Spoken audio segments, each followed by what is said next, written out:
Hello, it's Crafty Carol here with another project for you. It's like a double project today because we're going to make a card and a little box, a special little box. So, right, let's get started. The stamp set I'm using today is Regal Floras because I want to use these instinctive stamps that give you a lot of depth in any stamp, in any image. And I just love the little sentiments here. So for the little card, I'm making a 4x4 card, and you'll see why it's squaring a bit because it's going to match the box. It's a bit bigger, but that's fine. So for this card, just bring my trimmer in. I've cut a piece 4 inches by 8 inches, and I'm going to just score it at 4 inches because it's square. There we go. And the piece of DSP is 1/4 inch less, or if you want that in centimetres, then this is 10 by 20, scored at 10, and 9.5 for the paper. Doesn't matter which you do really. So 3 3/4 by 3 3/4, or 9.5 by 9.5 centimetres for the paper, and this is for the front of the card. So I'm just going to make up this card now. So just very simply, I'm going to stick this on front, and then I'm going to do some decoration. Lost my glue, there it is. Lovely paper. This is again the Floral Delights paper, which I can't stop using. It's been so sunny here, and it's all yellow and beautiful and spring, and I just want to use this glorious colours paper. And my cardstock I'm using is Daffodil Delight. So there is the start of the card. I'm going to decorate it in a bit when I do all the stamping together. But I want to talk about the box. Oh, and there is the envelope. I haven't got any 4x4 envelopes. I might have to make one because that one's too big. Anyway, put that away. I'll make an envelope. So for the box bit, it's an interesting box. I've put my sizes here so I don't forget to tell you what they are. I'm working in centimetres for the box. I haven't worked out the inches yet, but I will try and work out the inches and put those in the... Hang on, I could measure it. Let me just measure it and find out what it is in inches. That's 9 1/4. Yeah, so 9 1/4 inches. Yeah. For in centimetres, 8.2 by 23.5 centimetres. And so in inches, it's 9 1/4 by 3 1/4 inches. And then we are going to score. I might have to adjust the inches if these centimetres don't work terribly well. Yeah, it probably won't work that well, but I'm doing it in centimetres. I will work out some inch measurements and put those in the blog. So at we're going to score this piece, the 8.2 by 23.5 centimetres. Going to score it at 3, at 11, at 14, and I need to extend my arm because our final one is going to be at 22. And the reason for this size is I've measured it to fit the treat I'm going to put in it. So I'm not sure inches are going to work particularly well, but it should be fine. So let me just... Yeah, I think 3 inches would do. So if we went at 1 1/4, 4 and... I might have to write these down. So that would be 1 1/4. What did I measure this at? Honestly. So 9. So that would be 9 1/4 inches by... I think it was 3 1/4. Yeah, 3 1/4 inches. And the... I can't speak. So that would be 1 1/4. The scoring is 1 3/4, 4 1/4, and then it would be adding 1 1/4 and 4 1/4 each time. So for the other two, it would be 5 1/2, and then at 3, so that would be 8 1/2. So then you would have one bit left, which would be 1 1/4, which is correct. Yes. So those are the measurements in inches. If you want to sort of focus in on that and copy them down for inches. I'm going to carry on in centimetres. The other piece I want is 14 by 14, which is in inches, 5.5 by 5.5 inches. Just write that down. That's 5.5 inches. And we're going to score this as well. We're going to score this, it's very simple. You're going to score it at 3 centimetres or 1.25 millimetres on each side. So I'm centimetres, working centimetres. So I'm going to go 3 centimetres on every side. So I'm just going to work it round and each time put 3 centimetres. I might actually do it this side for this one because it's easier. And the final side at 3 centimetres. There we go. So that is all of the folding. So we are going to, for this, I'm going to be very careful that I get it straight. So I'm going to be matching up the 2 edges to make sure that my score line has been straight. So the same here, matching up those 2 edges, making sure that this is absolutely straight, because it's going to form a box sort of folded over on itself. All will be clear when I put it together.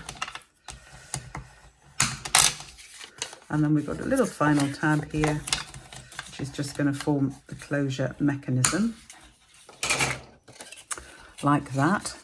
So it's going to actually fold like this. But what do you say do we put in the middle? Well, I could have made another box out of card and put that in, but I decided I would make something a little cleverer. So with our scored paper, we're just going to fold it all in. Decide which side of your paper you want facing in and which out. I'm using the gingham check side of this because I just really want to.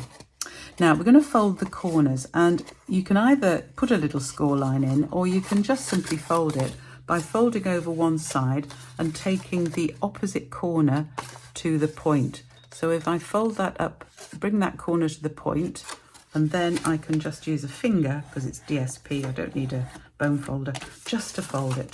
And that wasn't exactly even, so let me just try that again. There we go. Just using a fingernail to fold it there. So you've got this fold in. Can you see how that works? So you've got this fold in the center of the point. So I'm going to do that on each of these sides. Just fold it over and then bring the fold, up to the point.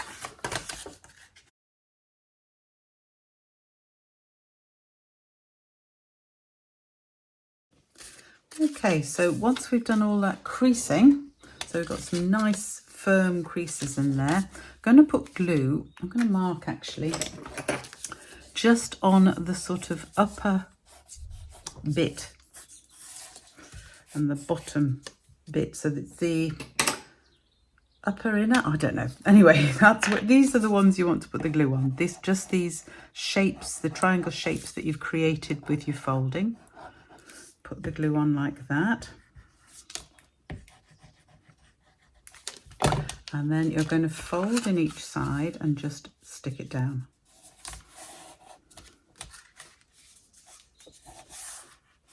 I'm just going to hold those to make sure they're going to stick. Just give them a second. So you can see we've sort of got a pocket in the middle, and it will form back up as the box like that. Okay, so now we want to stick it in. Make sure I've got my front down here. Glue on the desk. And we're going to stick it so that it runs from that fold right up to the edge here. And the folds, these creases should line up with the folds here. So I'm going to put glue all over the back. Keep it simple. So that bit, the centre bit, and the front bit, making sure my edges are covered because that's where I really want it to stick. And then I can place it on, making sure I line it up, and it should have just the tiniest little border on the edges. And making sure all my creases line up, And this is why it's called a fold flat box, because it's flat. But as soon as you fold it, it comes up into the shape. So there is the simple box, and it folds over like that. We can finish decorating it. I measured it so that it would fit a bag of mini eggs, which is what I'm giving to my people who come to my Create and Craft. So now, take that out for a minute because I want it to stay flat while I decorate the rest of it. And I'm also going to put a length of ribbon, where's my ribbon, across it to hold it. So I want a nice long length of ribbon. No idea how long that is, but enough so you can tie a bow both ends.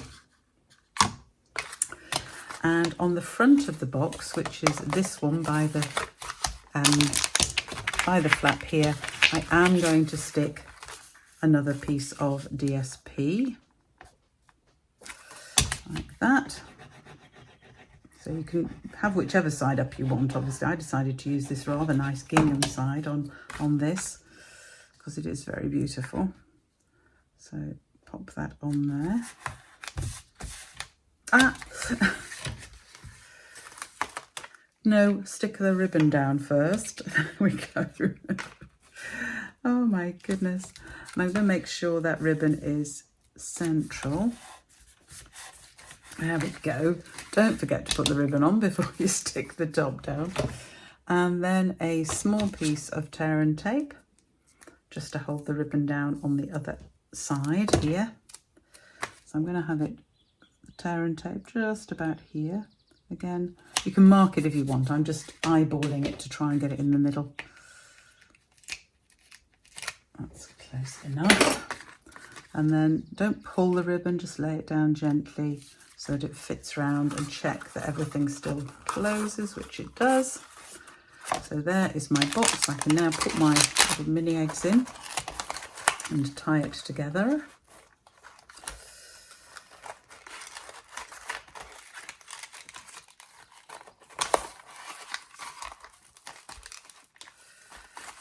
Oop. Probably a bit too much ribbon on there, but you get the idea.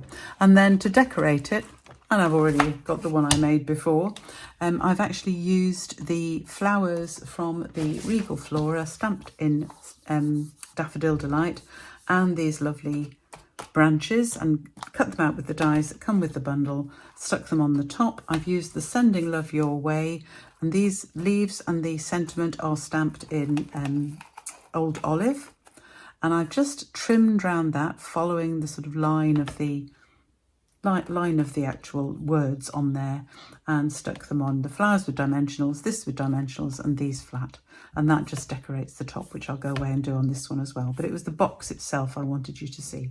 So fold flat box, really nice. It just is a nice little gift, and I made a card to go with it in exactly the same way. Really need to decorate the inside of that card. I might just do some stamping in there, but you can get the idea. So here's my fold flat boxes with my mini eggs in as a gift that we have made for just my friends who come along to my card classes. All of the instructions are in my blog at craftycarolscards.co.uk. And please do sign up there for my emails so you get notice of when I'm doing my lives, when I'm doing my blogs, and you'll get notice when I've published something new.